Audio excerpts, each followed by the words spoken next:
Yes, man. We may as well have a sponsorship by Uncle Nearest, man. I mean, Our friend Fawn Fawn Weaver Weaver. is in the news Like, every single day for yes. something crazy. I mean, it's getting worse. I mean, I'm surprised the judge is not putting a gag order on, because she had a gag order on her at She first, did. but the judge just recently shot down one of her dreams. So you want to talk about Yeah. you want to talk So about what happened? basically, if you guys don't know already, Fawn has gotten out of her receivership. So big ups to that. But Allegedly. allegedly, but at the same time, she announced that she was filing Chapter 11. That's what she announced. Right. Now the updated news is that the judge blocks Fawn Weaver's Chapter 11 filing since it violates receivership orders and says she didn't have authority. Yes. So that leaves everybody to question, well, like, are you out of receivership, to your point? Yes. And how did you file Chapter 11 so quickly? Now, I know you have a lot of experience with the law, filing lawsuits. So what was your, like, first kind of, like, when you first heard the news that she was filing Chapter 11? What did you think? So there was this blog that reported it that I followed. So I was like, oh. Mm-hmm. So they got out of receivership. So I immediately went to her page because I know Fawn Weaver is a PR princess. She's going to tell her story. Of course. So her story, her video was up, and the one thing, I listened very critically. The one thing that she said is the receivership has been ended, and she kind of like celebrated with that. And then in the same sentence, she didn't even switch it up. The same sentence, she said, and I filed Chapter 11 today just to reorder and restructure. She never said the word bankruptcy, but she said she filed Chapter 11. And we all know it's a bankruptcy. Okay. But she's very good at PR, so she doesn't want to say the word, but she hinted at filing Chapter 11 bankruptcy. So what rung in my mind is law don't move that fast. Right. So what put doubt in my mind is either she's lying or it's something going on under the table that we didn't know, or maybe that was the agreement with the receivership. Like, because the receiver said the only way this receivership ends, you're going to have 60 days and you're going to have so many lawsuits against you by shareholders, vendors. Right. So many people are going to sue you that you're going to be forced into bankruptcy within 60 days. This is what the receiver said at the last court date when they first went toe to toe and went at it. Right. But another thing that I was like, no, this don't sound right. Law don't move that fast.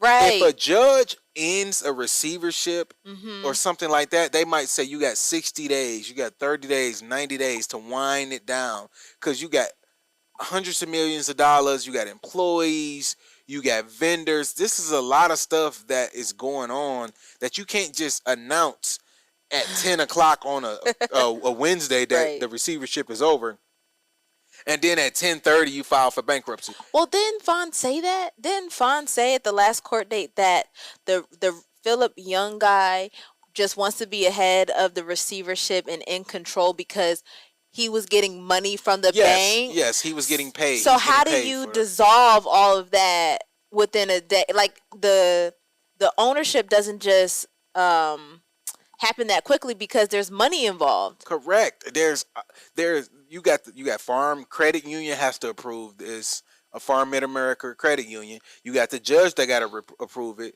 Obviously, Fawn Weaver and them would have to be on the same page, and the shareholders. Like, there's real investors involved in this. Yes. This is not just some small business that's local mom and pop shop that if a judge rule on something, you can change the sign tomorrow. Like, small business don't even move that fast. Not change the sign tomorrow. And then think about this. They had to be operating on the bankruptcy. It was 72 pages. They had to be doing that prior to even hearing if the receivership was going to be extended or ended. Right. So Fawn Weaver had, and unfortunately, she has a and I was looking up a video before, just doing research on this. The young lady who filed this, the attorney who filed this, apparently is like a brand new attorney. So Fawn Weaver is kind of bullying her into, you do what I say, I'm Fawn Weaver. Yes. This is Uncle Nearest. This is your biggest client ever, the biggest business you ever worked on. So a lot of people think lawyers is going to just stand up and say, no. If it's your biggest client, You're going to acquiesce. You're going to say and do exactly what that Yeah. client says because this client is paying you. So I think the judge is going to, like, okay, they're going for sanctions. Right. So they're going to discipline. They're trying to discipline the lawyer who filed this. Wow. And they're trying to discipline Fawn Weaver. They're trying to Yes. they're trying to put a $75,000 fine. It says here that the judge findings made it clear that Weaver's filing was not only procedurally improper, but also directly conflicted with prior court rulings Yes. designed to stabilize and oversee the company's assets. By Yes. attempting to place the company into Chapter 11 without authorization, the filing was deemed invalid. Yes, and that is because even if the judge said the receivership will end, it doesn't end exactly when the Right. ink is dry. Right. So you were doing things behind the scenes, it pretty much illegally. Exactly. You're Right. operating illegally. You don't have the authority. They basically said, and I'm not trying to be disrespectful to Fawn, essentially the court order says you're the mascot. You're the marketer. You speak for the company in terms of marketing and PR. Yes. But operationally, Right. anything to do with finances, anything to do, all that goes to the receiver for now. That's essentially what the court order says, and to sum it up to everybody's out there. Fawn Weaver is basically like the chief marketing officer. What we said she should be to begin with. She's a good marketer. She is. Pinky Cole, good marketers. Yes. They're not the best operators, and that's okay. And we said from the jump, she will be a great head of PR. She'll be a great marketer. She can sell a story. She can sell you a dream. She really can. She can sell you an experience. She can sell you a dream. She can sell you a Yes. vision. She can sell you a goal. Like the way she presents herself online, especially on her Instagram, where she's combating all the narratives because she Yes. is hell bent on saying like they were trying to run this smear campaign Yes. on on Uncle Near, not Dr. Near, on Uncle Nearest. Yes. And so she's combating it, and she's claiming that they're attempting to take her company by smearing her name and saying, but now the judge, not the receiver, the judge is saying, hey, that was illegal. Yeah, I mean, well, the receiver filed an emergency motion, invalid. and then the next morning, the judge basically sided with the receiver, saying what you did was invalid. You don't have the proper authority to do this. Even if the bankruptcy was perfect, Right. you don't have the proper authority to act, to file the bankruptcy. Yeah. So to me, it was signaling Fawn is jockeying for control, which is Of why course. she wants to end the receivership. We understand that. Yeah. But she's stepping above her boundaries. And did you know this too? This is kind of funny. She's like enrolled in Vanderbilt Law School, like a master's law school program. Oh, wow, no. Just to learn the legal process. Like she's like, it's like in her bio. Like That if you makes look, sense. If you look on Instagram, it's in her bio. That makes sense of how she is like operating, because she's operating like Look, Vanderbilt Law. And I literally Googled, I'm like, she went to Vanderbilt? She's a lawyer? no, she's going. And I Googled it, and it says, no, she's like in the legal study program. So she's not even in the law school program. She's in like the legal studies. No, I understand that. That means because she don't got time to take her LSATs. Yeah, she ain't got time for none of that. But, I mean, Why do you think she acted so quickly and without the authorization? Because, she's a smart woman. I think somebody's trying to hide something. And I don't know who it is. I'm not blaming Fawn. I'm not blaming the receiver. I'm not blaming the judge. I'm not blaming nobody. All I'm saying is somebody's hiding something. It's something that people don't want to come out. It's something. Are you saying just because of the speed in which, or just because of the like I said, she's a smart woman. She knows she did this without the proper authority. Yeah, but what can happen in business is when you're dealing with these levels, the levels of money, 10 million, 15 million, hundreds of millions. Like what me and you do, let's say you working at my Kool-Aid stand, or you working at my, lemonade stand, watermelon stand, whatever. I love all of those. Yes, and you slip $40, in your pocket or whatever. Because that happened to me. I threw a conference, And What? one of my attendees, the person that was supposed to be helping people check in, she like had people cash apping her. Cause she volunteered to work and she had people cash apping her. And so she made like $200-300 and that she took that as her pay for the day. I'm like, that I didn't authorize that. That's crazy. Okay. Imagine if she That's did that crazy. for $300,000. Now that becomes criminal.